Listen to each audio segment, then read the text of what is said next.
नवविधा भक्ती ही भागवतामध्ये पण आलेली आहे. श्रीमद भागवत ग्रंथामध्ये सुद्धा प्रल्हादांनी ही नवविधा भक्ती सांगितलेली आहे.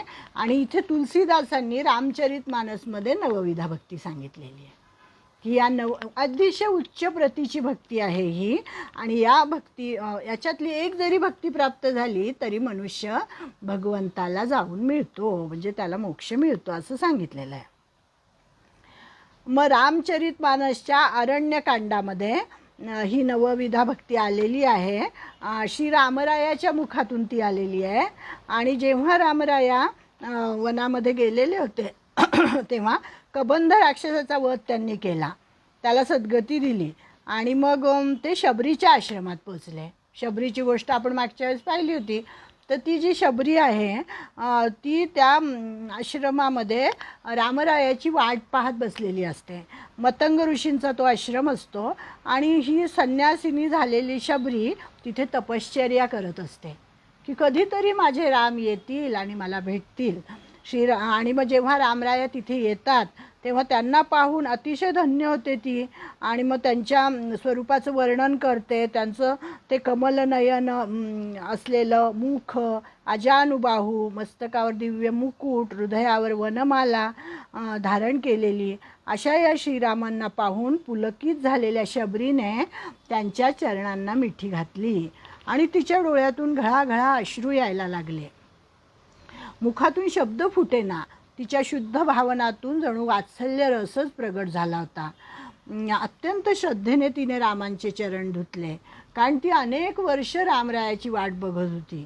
राम लक्ष्मणांना आसनावर तिने बसवलं आणि उत्तमातील उत्तम अशी रसाळ फळं तिला खाण्यास दिलेली आहेत. आपण जी शबरीची उष्टी बोरे अशी कथा ऐकतो ना, तर त्यांनी असं सांगितलं आहे की ही वाल्मिकी रामायणामध्ये वगैरे याचा उल्लेख नाही आहे उष्ट्या बोरांचा. फक्त भक्तमाल म्हणून जो एक ग्रंथ आहे त्याच्यामध्ये ते वर्णन आहे.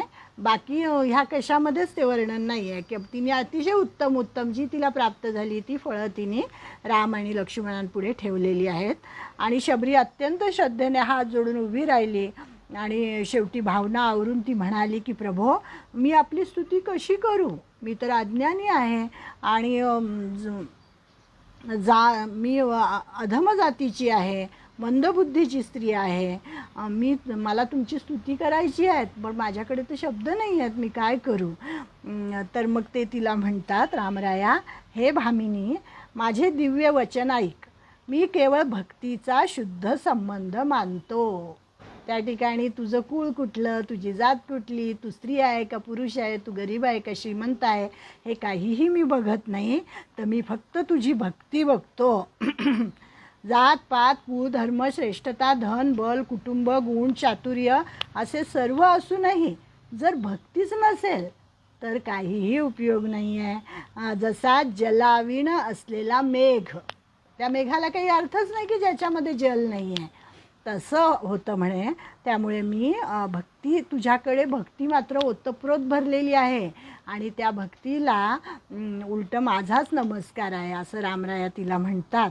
आणि मग तेव्हा त्यांनी रामचंद्रांनी शबरीला नवविधा भक्ती सांगितलेली आहे. तर हे रामचरितमानसमधलं मला जरा आवडलं त्यामुळे मी तुम्हाला ते सांगते. त्याचा अर्थ पण आहे त्यांनी सांगितलेला. रामराया म्हणतात तिला की भक्ती कशी आहे.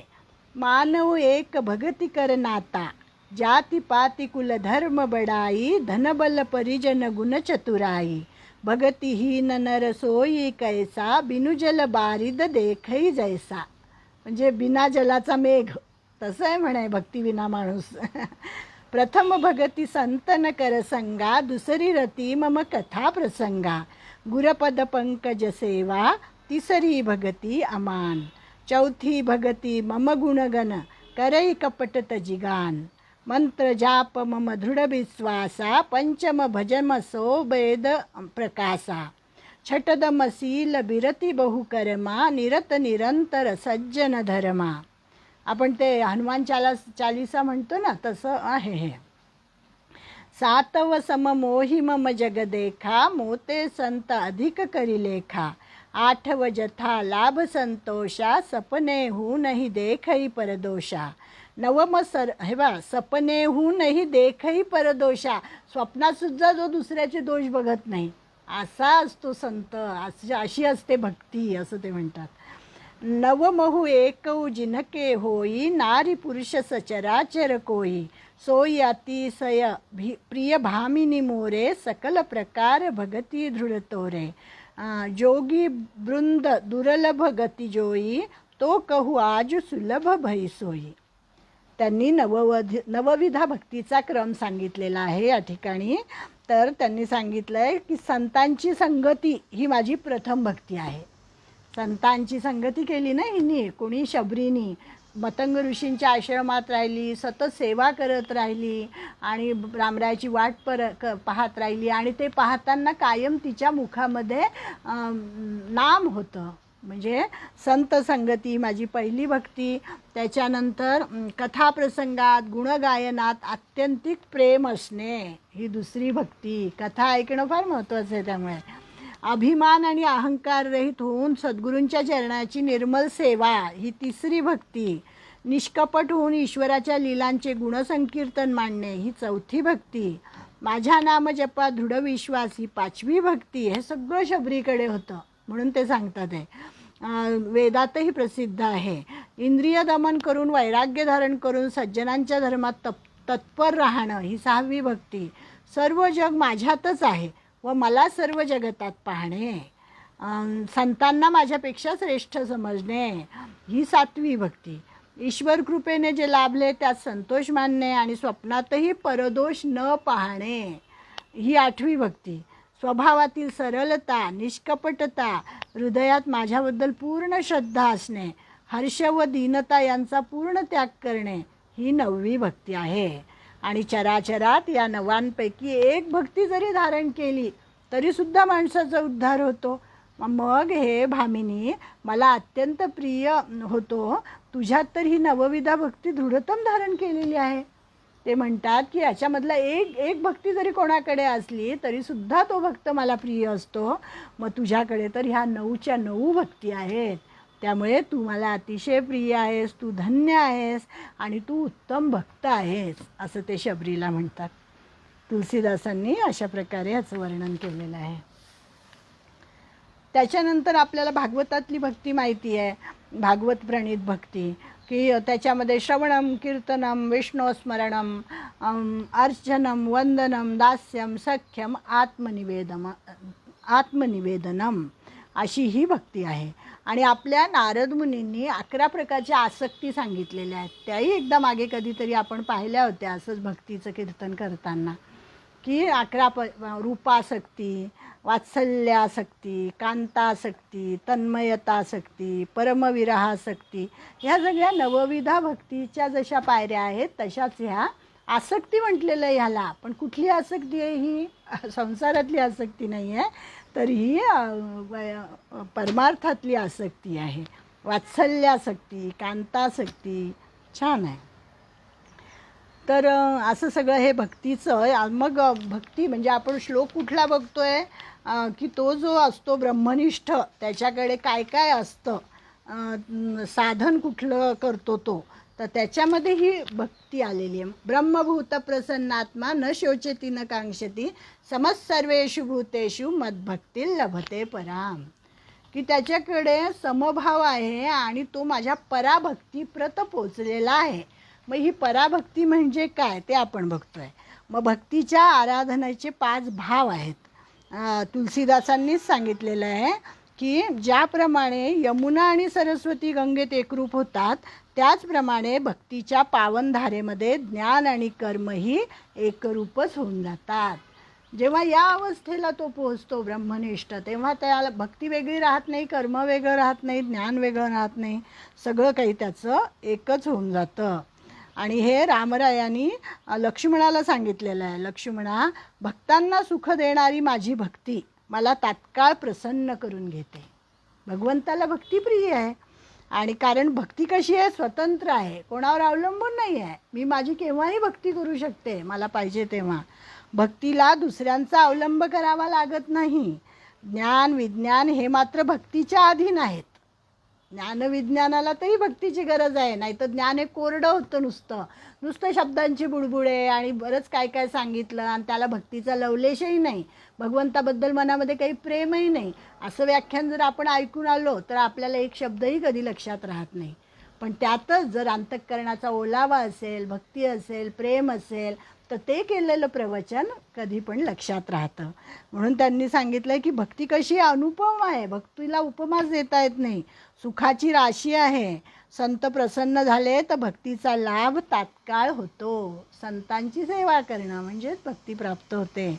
प्रथम ब्राह्मणांच्या चरणावर भक्ती ठेवावी आणि वर्णाश्रमविहित कर्म सानंद करावे, त्यामुळे वैराग्य निर्माण होते आणि माझ्या धर्माची गोडी लागते.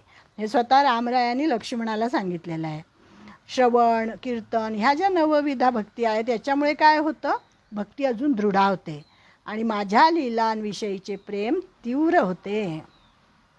मग गुरु पिता माता बंधू स्वामी देवता या सर्वांना मीच जाणून, किती सुंदर सांगितलं आहे बघा. भक्ती म्हणजे काय, फक्त हातात घेऊन नामजप करत बसायचं किंवा मूर्तीची पूजा करायची, मंदिरात जायचं, इतका मर्यादित अर्थ भक्तीचा नाही आहे.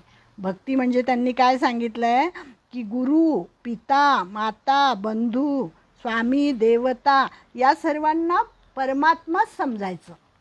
म्हणून नाही का पुंडलिक जेव्हा आईवडिलांची सेवा करत होता आणि विठ्ठल आले, त्यांनी काय सांगितलं, मी आईवडिलांची सेवा करतोय, हेच माझे मातृदेवोभव पितृदेवोभव आहेत. जरी विठ्ठला तू आलेला असलास तरी तुला थोडा वेळ थांबावं लागेल. आणि म्हणून वीट भिरकावली त्याच्याकडे आणि तो युगे 28 विटेवरी उभा, अजूनही उभाच आहे. म्हणजे काय सांगितलं त्यांनी, भक्ती कशी आहे तर ह्या सर्वांची सेवा करणं म्हणजे पराभक्ती आहे. माझे गुण गाताना शरीरावर रोमांच आले पाहिजे, कोरडेपणा नाही, भक्तीमध्ये प्रेम पाहिजे, वाणी सद्गत झाली पाहिजे, नेत्रातून अश्रू आले पाहिजे आणि अशा भक्तांच्या मी अधीन होतो, असं रामरायांनी सांगितलेलं आहे. आणि या भक्ती मार्गामध्ये मग नामजप आहे, नामजपाला सर्वश्रेष्ठ स्थान दिलेलं आहे त्यांनी. आणि भक्ती मार्गाचा विकास प्राधान्याने प्रापंचिकासाठी केलेला आहे त्यांनी. आणि प्रापंचिक लोक आपल्यासारखे आपण वनामध्ये जाऊन ध्यान करत बसलो असं करू शकत नाही, संसार सोडू शकत नाही. मग म्हणून भक्ती गृहस्थाश्रमाचे सगळे कर्तव्य करून आपण भक्ती करू शकतो असं त्यांनी सांगितलं आहे. आणि भक्तिमार्गामध्ये प्रवृत्ती आणि निवृत्ती या दोन्हीची सिद्धी रामनामातच आहे. म्हणून राम ते अधिक राम कर दासा असे हा म्हणतो, म्हणजे सांगितलेलं आहे त्यांनी. तुलसीदासांनी हे सगळं रामरायाच्या मुखातून सांगितलेलं आहे. श्रीराम म्हणजे इष्टदेव आहेत. या इष्टदेवतेची आराधना 5 प्रकारे करता येते. या आराधनेचे वा भक्तीचे 5 भाव आहेत. आता बघा, भक्तिभाव, भावे विण भक्ती, भक्ती विण मुक्ती, बळे विण शक्ती बोलू नये असं हरिपाठात सांगितलेलं आहे. भावे विण भक्ती, भावाशिवाय भक्ती होऊ शकत नाही, भाव पाहिजे मनामध्ये. मग ते 5 प्रकारचे भाव कुठले आहेत? शांत भाव, दास्य भाव, सख्य भाव, वात्सल्य भाव आणि कांत भाव. हा क्रम चढता आहे असं त्यांनी सांगितलं. पारमार्थिक सोपान आहे हा भगवंताप्रत जाण्याचा. म्हणजे काय की सगळ्या तृष्णांचा क्षय झाला, वासनांचा क्षय झाला की मग काय होतं, आपोआप शांत रस प्राप्त होतो. आणि मग तो शांत रस प्राप्त झाला की आपोआप ईश्वराची सेवा घडायला लागते, मनामध्ये ईश्वर भाव दृढ होतो. आणि मग त्याच्यानंतर दास्य भक्ती उमलते की मी तुझा दास आहे भगवंता, तू माझा मालक आहेस आणि मी तुझा दास आहे. मग त्याच्यानंतर आपोआपच वैराग्य भाव येतो आणि वैराग्याने मग शांत भाव येतो. म्हणजे अशी ही क्रमाक्रमाने चढत जाणाऱ्या ह्या पायऱ्या आहेत. आणि त्याची अतिरसज्ञता दास्य भावाने होते, सेवा करताना सख्य निर्माण होते आणि त्यातून वात्सल्य जागते. शेवटची पायरी कांत भावाची आहे वा माधुर्याची आहे. म्हणजे पती पत्नींचं जे नातं असतं ते सर्वोच्च नातं म्हटलेलं आहे, म्हणून त्याला कांत भाव म्हटलेलं आहे. की परमेश्वर जणू काही माझा पती आहे आणि मी त्याची पत्नी आहे, या भावाने त्याच्याशी एकरूप होणं म्हणजे आहे कांत भक्ती. त्याला कांत भक्ती, त्यालाच मधुरा भक्ती असं सुद्धा म्हटलेलं आहे. आता हा परमार्थातला सोपान त्यांनी सांगितलं भौतिकतेमध्ये कसा उलटा होतो. तर काय होतं, भौतिक आपल्या प्रपंचामध्ये काय होतं की अगोदर कांतभाव, म्हणजे आता लग्न झालं, पती पत्नी एकत्र राहायला लागले, किंवा पती पत्नींचा जो भाव आहे त्यांच्यामधलं परस्परांमधलं प्रेम आहे तो झाला कांतभाव. मग त्याच्यानंतर मुलं होतात, मग मुलांमुळे वात्सल्य भाव निर्माण होतो, मग त्यातून स्नेहसंबंधाचा मग सख्यभाव दृढावतो, सलगी होते, सख्यभाव दृढावतो. मग नातवंडे झाले की दास्यभाव, की त्या नातवंडाची सेवा करतो आपण, त्यांचं सगळं करतो अगदी निर्लेपपणे निष्कामपणे, तो झाला दास्यभाव. आणि जीवनाचे अनुभव पचवून तावून सुलाखून निघाल्यावर शांत भाव येतो. म्हणजे प्रपंचातल्या 5 गोष्टी आणि परमार्थातल्या 5 गोष्टी या कशा उलटा क्रम आहे असं त्यांनी सांगितलं आहे. परमार्थामध्ये कसा आहे आणि प्रपंचामध्ये कसा आहे. तर अशा प्रकारे आचार्य आणि संत शांत भावाचे आदर्श होत, म्हणून एकनाथ महाराजांना शांतिब्रह्म म्हटलेलं आहे. एकनाथ महाराज असे होते. आणि दास्य व सख्य भक्तीचा आदर्श म्हणजे हनुमंतराय, दास्य भक्ती होती त्यांच्याकडे. लक्ष्मण आणि भरत हे सुद्धा सख्य भक्ती, दास्य भक्ती. त्याच्यानंतर हनुमंतराय श्रीरामाचा खूप आवडता सेवक होता, आणि हे जाणून सीतेने त्याला रामप्रिय असं नाव ठेवलं होतं म्हणे हनुमंताला. रामप्रिय म्हणजे जो रामाला प्रिय आहे आणि राम ज्याला प्रिय आहे असे दोन्ही अर्थ होतात. नंतर कौसल्या ही वात्सल्य भावाची मूर्तिमंत उदाहरण, वात्सल्य भाव म्हणजे कौसल्या. नंतर यशोदा पण कृष्णाच्या बाबतीत म्हटलं तर यशोदा देवकी या वात्सल्य भावामध्येच होत्या.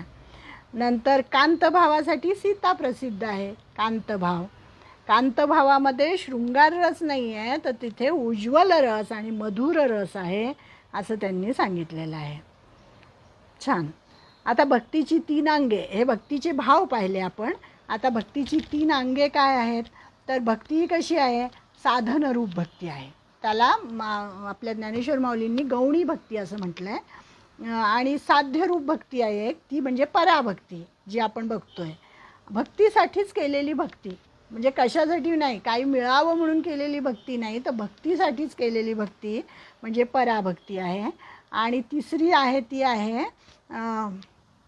नाही, साध्यरूप ही पराभक्ती, आणि भक्तीसाठीच केलेली भक्ती भावभक्ती आणि प्रेमाभक्ती असं त्यांनी सांगितलेलं आहे. म्हणजे याचं कारण असं आहे की सुखनिधान करुणाभवन असे श्रीरामचंद्र भावभक्तीला वशीभूत होणारे आहेत.